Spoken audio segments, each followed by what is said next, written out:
Hi అండి.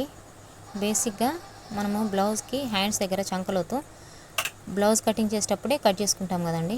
కానీ నాకు ఇంకో ఈజీ మెథడ్ తెలుసండి. అదేంటంటే బ్లౌజ్కి హ్యాండ్స్ జాయింట్ చేసేటప్పుడే డైరెక్ట్గా కట్ చేసుకోవచ్చు.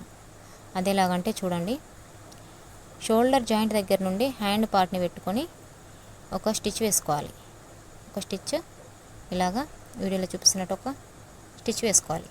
తర్వాత దాన్ని రివర్స్ తిప్పుకోవాలి. ఇలాగా రివర్స్ తిప్పుకొని ఇప్పుడు ఒక 1 ఇంచ్ వరకు, ఎగ్జాక్ట్గా ఒక 1 ఇంచ్ వరకు నార్మల్గా కుట్టేసుకోవాలి. కుట్టుకున్న తర్వాత ఇప్పుడు షోల్డర్ పార్ట్ లాస్ట్ని, మన హ్యాండ్ పార్ట్ లాస్ట్ని పట్టుకొని అట్లా స్ట్రైట్గా ఒక కుట్టేసుకుంటూ వెళ్ళిపోవాలి.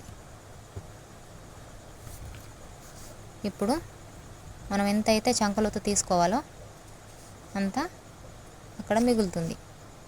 అదే అండి మనం తీసుకోవాల్సిన చంకలోతు. ఈజీగా అనిపిస్తుంది కదా. అంతే అండి.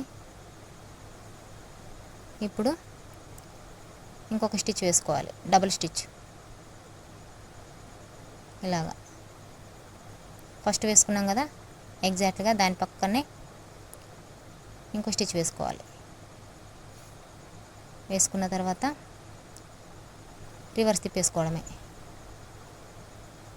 నచ్చిందా ఫ్రెండ్స్ నా ఈజీ మెథడ్? నచ్చితే ఒక లైక్ చేయండి.